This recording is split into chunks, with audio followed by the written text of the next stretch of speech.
Have you ever felt the weight of your own mortality not as an abstract concept, but as a living, breathing reality? Have you ever asked yourself with absolute sincerity, if my time here is limited, what truly matters? Welcome back to the channel. Today we're going to venture into a topic that many avoid, but that holds the key to a deeper, freer, and more courageous life and death. Specifically, we're going to explore the extraordinary shifts that occur when you don't just think about mortality as a distant event, but when you genuinely and persistently contemplate it. According to many spiritual traditions and echoed in countless personal testimonies, when you truly face life and death with an open heart, something remarkable happens. The universe, life, or whatever name you give to the great web of existence, seems to align itself to support you. It's not superstition, it's the natural alignment that occurs when you stop running from reality and start living in accord with it. Why this conversation matters. In the modern world, we treat death like an unmentionable. We disguise it in euphemisms, push it out of sight into hospitals and funeral homes, and fill our lives with distractions to keep from thinking about it. But the avoidance costs us. When we don't face death, we also don't fully face life.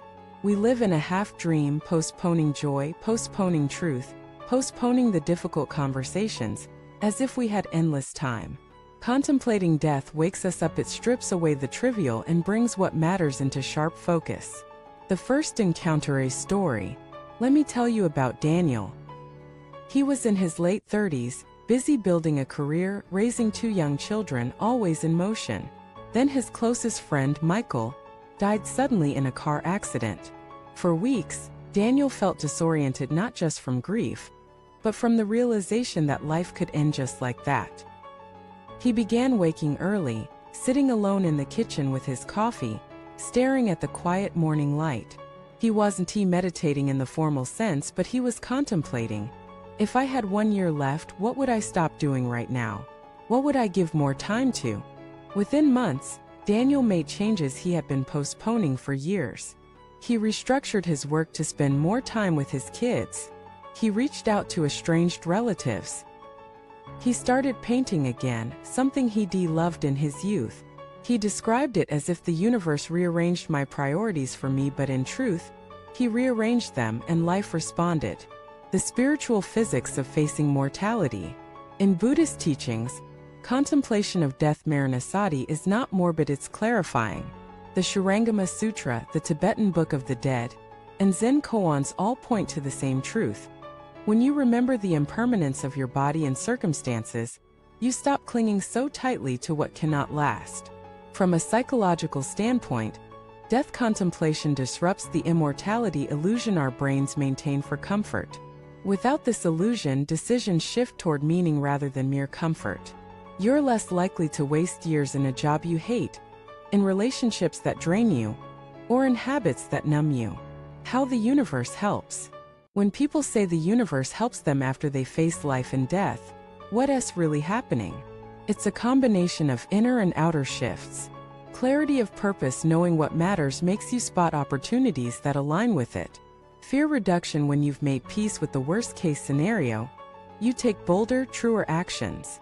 Authentic presence, others sense your groundedness and are drawn to collaborate, help, and support.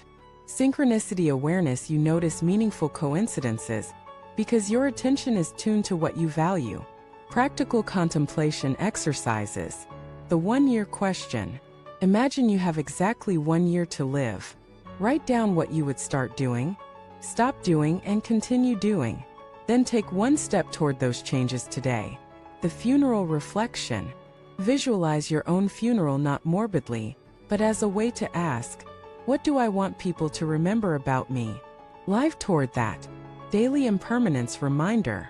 Each morning remind yourself, I may not have this day again. Let this guide your choices. Gratitude and finality. When you enjoy something, a meal, a conversation, imagine it could be the last time. Let the sweetness deepen. The shift in relationships. One of the most profound effects of facing mortality is in relationships.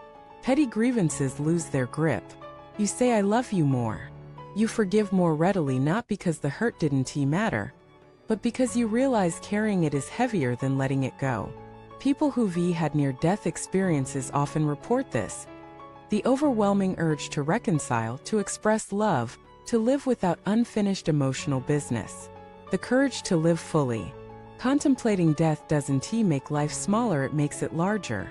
It gives you the courage to write the book, to start the project, to confess your feelings, to travel, to learn, to be fully yourself because you understand viscerally that there may be no later.